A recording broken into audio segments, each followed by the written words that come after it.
1536 की बात है। और कहते हैं शेर खां को ये इग्नोर करता रहा। शेर खां, उसके बारे में अगर आप थोड़ा सा समझ पाओगे तभी चीजें समझ में आएंगी, थोड़ा सा ध्यान देना। शेर खां इसने क्या किया था 1536 में, 1536 में, 1536 में इसने बंगाल, बंगाल को जीत लिया था। बंगाल को जीता। और चालाक आदमी है शेर खान, मौका परस्त आदमी एकदम। और भारत के इतिहास में कई जगह इसको लिखा जाता है कि राष्ट्र निर्माता है। मतलब आप देखोगे, मैं इसके एक मौका परस्तिगत किस्सा सुनाऊंगा आपको, आप कहोगे कि इसने कितना मतलब एक गंदा कार्य किया। तो इसके लिए शक्ति मतलब कुर्सी बड़ी चीज थी, ये समझिए, राज सिंहासन बड़ी चीज थी। तो इसने बंगाल को जीता, और बंगाल में जो यहाँ पर शासक था इस समय मोहम्मद शाह था, शासक। मैं इसको व्हाइट से लिख रहा हूँ तो आप इसको छापने लग जाओ, इसको लिख देते हैं। शासक था मोहम्मद शाह, मोहम्मद शाह। इसको इसने जीत लिया, कोई दिक्कत नहीं। अब 1536 में हुमायूं को इस बारे में पता चला कि भाई जो तुम्हारा वो शासक है ना बिहार वाला, एक तो उसका कंट्रोल कहाँ पर है, किस फोर्ट पर था उसका कंट्रोल, तो उसका फोर्ट का चुनार पर। हुमायूं से संधि करी थी, भैया मैं तो तुम्हारे आधिपत्य को स्वीकार करता हूँ। अब हुमायूं के पास में मैसेज आया कि वो तो भैया अपना एक्सपेंशन कर रहा है, विस्तार कर रहा है, अपना अपनी शक्ति को बढ़ा रहा है, तुम्हें उसकी तरफ देखना चाहिए, ध्यान देना चाहिए। तो यहाँ पर उसने मैसेंजर वगैरह भिजवाए, दूत भिजवाए, भाई बात करके आओ। उसने कहा कि जी ऐसा है, देखो मैं तो बिहार में हूँ, लेकिन बिहार में जो ये बंगाल का शासक है ये मेरे लिए दुविधा पैदा कर रहा था, तो बंगाल को जीतना तो मेरी मजबूरी होगी, लेकिन हूं तो मैं आपके अधीन ही, आपका छोटा भाई हूँ। तो ऐसा कह करके उसने उन मैसेंजर्स को कन्वे कर लिया, कन्विंस कर लेता है उनको कि भाई तुम जो है जाकर के मैसेज दे दो, तो उसको मैसेज मिलता है। लेकिन यहाँ के शासक के जो आसपास के क्षेत्र थे उन पर 1537 में फिर से ये अटैक कर देता है। 1537 में ये पुनः अटैक करता है, अटैक करता है। अब फिर से इसके पास मैसेंजर जाता है, तो बड़ा अच्छा विवरण है एक। तो जब इसके पास मैसेंजर गया, तो जब दूत गया, तो इसकी सेना जो है वो युद्ध मैदान में लगी हुई थी। अब इसने कंधे पर रख रखा था फावड़ा, फावड़ा समझते हो ना, गड्ढा खोदने के लिए। और अपने सैनिकों के साथ गड्ढा खुदवा रहा था उस टाइम पर शेर खान। अब वो आया, उसने बताया कि भैया हुमायूं ने भेजा हमको। उसने बताया हाँ बता क्या बात है, फिर भेजा हुमायूं ने। तो उसने कहा तुम यहाँ पर साम्राज्य विस्तार करने में लग रहे हो, तो और हुमायूं इससे बहुत नाराज है। बोले नाराज है तो फिर तब क्या हुआ। बोलो भाई साहब मामले की गंभीरता को समझो, हुमायूं दिल्ली और आगरा के शासक तुमसे नाराज है। उसने कहा फिर हुमायूं को ये लगता है कि वो हमको हरा देगा, हुमायूं को ये लगता है कि वो यहाँ अफगान इतने कमजोर हैं। उसने कहा कि थोड़ा हुमायूं को जाकर के बता देना अफगान अब संगठित हो चुके हैं, अब अफगान उतने कमजोर नहीं रहे हैं, और इनका लीडर जो है वो शेर खान है। अभी हुमायूं समझता हो कोई ऐरा गैरा नत्थु खैरा है। उसने कहा भाई तुम कैसी बात कर रहे हो यार, सम्मान ही नहीं दे रहे हो हुमायूं को बिल्कुल भी। बोला तुम बैठो यार, कोई बात नहीं, आओ। तुम तो बुरा मान गए, मैं तो ऐसी मजाक में बोल रहा था। खातिरदारी करी, उनकी दावत वावत खिलाई उनको, बहुत सारे गिफ्ट भी दिए हुमायूं को। उसका दिमाग चकरा गया, बोले कह क्या रहा है, कर क्या रहा है। तो उसने दोनों तरह की बातें कर ली, उनको भी खुश किया, खातिरदारी भी की, गिफ्ट भी भिजवाए, और जो मैसेज डिलीवर करना था वो भी कर दिया कि दिमाग में डाल देना जाके, हल्के में ना ले। दोनों काम उसने कर दिए। तो यहाँ पर फिर उसको पता चलता है कि भैया इसको हल्के में नहीं लेना है। और हुमायूं की सेना फिर आगे बढ़ी जब उसको ये मैसेज मिला। और हुमायूं की सेना ही फिर से कहाँ, चुनार, चुनार। अब चुनार में शेर खान ने अपने लड़के को अपॉइंट कर रखा था कि भाई जितने मैक्सिमम टाइम तक तुम यहाँ पर होल्ड कर पाओ हुमायूं को, उतने टाइम तक होल्ड रखो। अब मूर्ख ही, मैंने तुमको बताया एक जगह रुकता तो रुक ही जाता हुमायूं, उसको कोई जल्दी नहीं थी अपनी जिंदगी में। उसकी सेनाओं के डेरे ऐसे रहे हैं, ये नदी के सामने सेना है शेर खान की, 4 महीने इधर बैठा हुआ है, पत्र लिखे जा रहे हैं, उधर से वो पत्र लिख रहे हैं। शेर खान इतने में मजबूती करता था, प्लानिंग करता था, ये आराम से भरोसा करता था। कहता अब सब पे बहुत भरोसा करता था, अपने भाइयों पे बहुत भरोसा करता था, कोई कोई पत्र लिख दे तो उस पर बहुत भरोसा करता था। तो हुमायूं को इन्होंने चुनार में, जब चुनार पहुंचा तो 6 महीने होल्ड रखा, 6 महीने।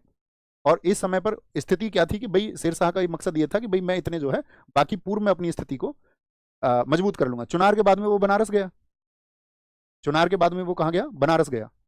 और बनारस के मतलब चुनार से और आगे उस क्षेत्र में सारे में। अब जब वहां पर पहुंचता है तो शेर खां एकदम से पत्र लिख देता है इसको, कहता है भैया, बड़े भैया गलती हो गई थी, मुंह से निकल गई मेरे। एक काम करो, मैं जो है ना तुमको एनुअली 10 लाख रुपए भेजूंगा, सालाना 10,000 दिनार मैं आपको भेजूंगा, सॉरी 10,000 नहीं 10 लाख, सालाना मैं 10 लाख दिनार आपको भेजूंगा।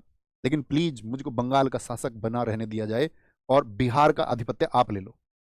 बिहार में जो कुछ भी है ये प्रदेश, आपका पूर्वी उत्तर प्रदेश, बिहार का जो क्षेत्र है ये सब कुछ आपका, लेकिन भैया प्लीज मुझे बंगाल का शासक बना रहने दो।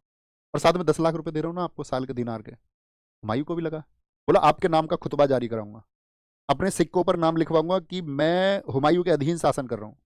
चालू चीज है नहीं है? बताओ, इतनी चालू चीज मतलब जब उसको लगता है कि अब तू इस फ्रंट पे हार जाएगा तो एकदम से गिड़गिड़ाने लगता है। लेकिन दिमाग मतलब ऐसे समझो 50% इधर काम कर रहा है, 50% इधर।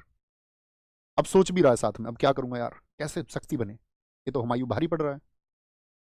अब वो जो 6 महीने उसने होल्ड रखे थे, उसने चालाकी लड़ी।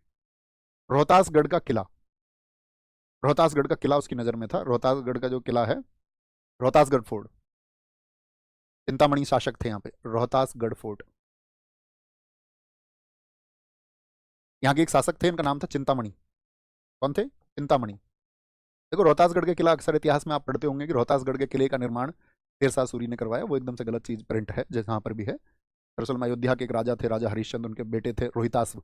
रोहिताश्व ने रोहतासगढ़ के किले का निर्माण कराया। कई किताबों में ये लिखा हुआ है कि रोहतासगढ़ के किले की 4 दीवारी आपका शेर खां ने करवाई। दरअसल में जब शेर खां वहां पहुंचा तो उससे पहले ही वहां पर 4 दीवारी थी, 14 दरवाजे थे। उन 14 दरवाजों में से 10 दरवाजे आपका शेर खां ने बंद करवाए उस किले को मजबूत करने के लिए। तो कहने का मतलब है इसने उसको नहीं बनवाया। ये राजा जो चिंतामणि है, ये शेर खां से अच्छा संबंध था, इनका दोस्त थे बढ़िया। अब शेर खां ने लेटर लिख दिया इनको भी एक, बोला भैया बड़ी दिक्कत आ गई है, तुम्हारी भाभी, तुम्हारे बच्चे सब दर दर की ठोकरें खाते फिर रहे हैं, उनके रहने के लिए छत तक नहीं है। और मैं ये चाहता हूँ तुम अपना किला जो है मुझे दे दो कुछ टाइम के लिए, मेरा परिवार इसमें रह ले, और जब मैं वापस कुछ समय बाद स्थिति मेरी ठीक हो जाएगी तो उस किले को हम खाली कर देंगे।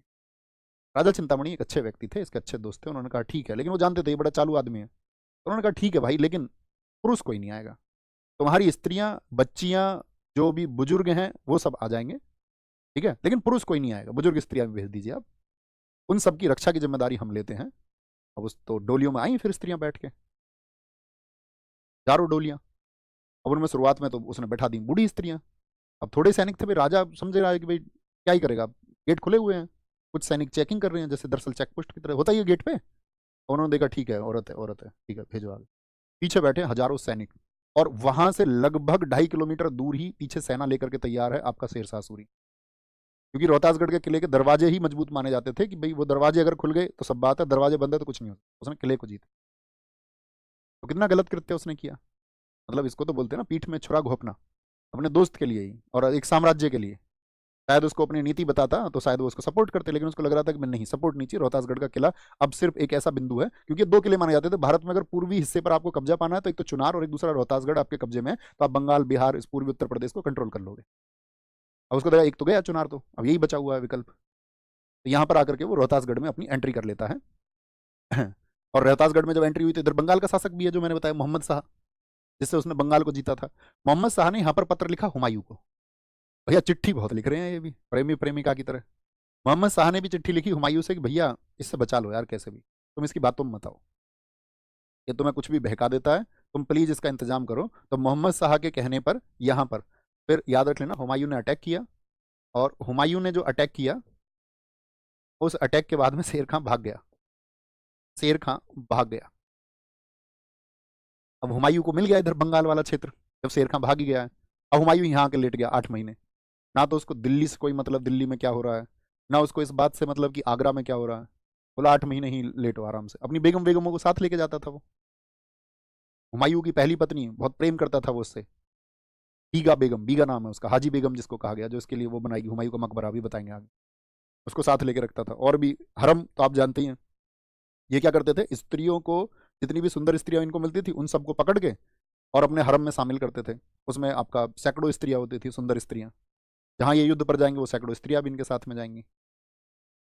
ये रुक जाता था वहीं अपने आराम से, भैया ठीक है अब यहीं लेटो 8 महीने, कोई दिक्कत नहीं है।